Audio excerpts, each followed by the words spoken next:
Pandian store சீரியல்ல அடுத்துடைய எபிசோட்ல நம்ம முத்துவேல் இருந்துட்டு இங்கே நின்னுட்டு இருந்தா எதுவுமே பண்ண முடியாது. நம்ம பேசாம அந்த வீட்ல போய் பேசலாமா? அப்படின்னு சொல்லிட்டு முத்துவேல் இருந்துட்டு சக்திவேல் கிட்ட சொல்லவும், என்னோட முட்டாள்தனத்தினால தான் இவங்க இவ்வளோ தூரம் கஷ்டப்பட்டுட்டு இருக்காங்க.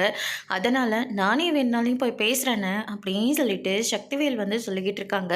அதெல்லாம் ஒன்றும் வேண்டாம் சக்திவேல். அங்கே வந்தா தேவையில்லாம ஏதாவது ஒரு பிரச்சனை வரும். அதனால நானே போய் பேசிட்டு வந்துடுறேன் அப்படின்னு சொல்லிட்டு முத்துவேல் வந்து சொல்லிக்கிட்டு இருக்காங்க. மீனா இருந்துட்டு நேரா மயிலோட வீட்டுக்கு போறாங்க. அங்க மயில் இருந்துட்டு என்ன பண்றதுன்னே எனக்கு ஒன்றும் தெரியலையே அப்படின்ற மாதிரி ஒரு பக்கம் ஃபீல் பண்ணிட்டு இருக்கவும், பாக்கியம் இருந்துட்டு இங்க பாரு மயில், எல்லாமே உன் வாழ்க்கையோட நல்லதுக்காக தான் இது எல்லாத்தையுமே நான் இவ்வளோ கஷ்டப்பட்டு பண்ணிக்கிட்டு இருக்கேன். கடைசி நிமிஷத்துல எல்லாத்தையும் கெடுத்து விட்டுறாத. அதுக்கப்புறம் நீ ஒரு மூலையில, உன் தங்கச்சி ஒரு மூலையில, உங்க அப்பாவும் நானும் ஆளுக்கு ஒரு மூலையில தான் இருக்க வேண்டியதா இருக்கும் அப்படின்னு சொல்லிட்டு பாக்கியம் வந்து சொல்லிக்கிட்டு இருக்காங்க. நேரா போயிட்டு மொத்த பேர் மேலேயும் நீ வரதட்சணை கேட்டு என்னை கொடுமை பண்ணாங்கன்னு சொல்லி ஒரு கையெழுத்தை மட்டும் போட்டு கொடுத்துரு அப்படின்ற மாதிரி சொல்லிட்டாங்க. பொண்ணை வாழ வைக்கிறதுக்காக இப்படியெல்லாம் நீங்கள் ஐடியா கொடுக்குறீங்களா? இல்லை பொண்ணோட வாழ்க்கையை அடியோட அழிக்கிறதுக்காக இதெல்லாம் பண்ணிட்டு இருக்கீங்களா?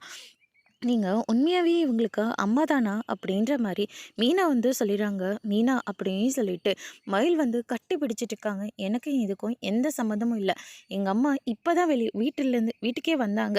வந்த உடனே என்கிட்ட இந்த விஷயத்தெல்லாம் சொன்னாங்க. வேண்டாம் நீ பண்றது தப்புன்னு நான் நெறைய தடவ சொல்லிட்டேன். ஆனா எங்க அம்மா அவங்க பேச்ச கேட்க மாட்டேன்றாங்க. நீயாவது கொஞ்சம் எடுத்து சொல்லு அப்படின்ற மாரி சொல்லிறாங்க. நீங்க இப்பவே என் கூட ஸ்டேஷனுக்கு வாங்கக்கான்னு சொல்லிட்டு மீனா மீனா இருந்துட்டு மயில கூட்டிட்டு போறாங்க. அதோட இன்னைக்கான பிரம்ம முடிச்சிருக்காங்க.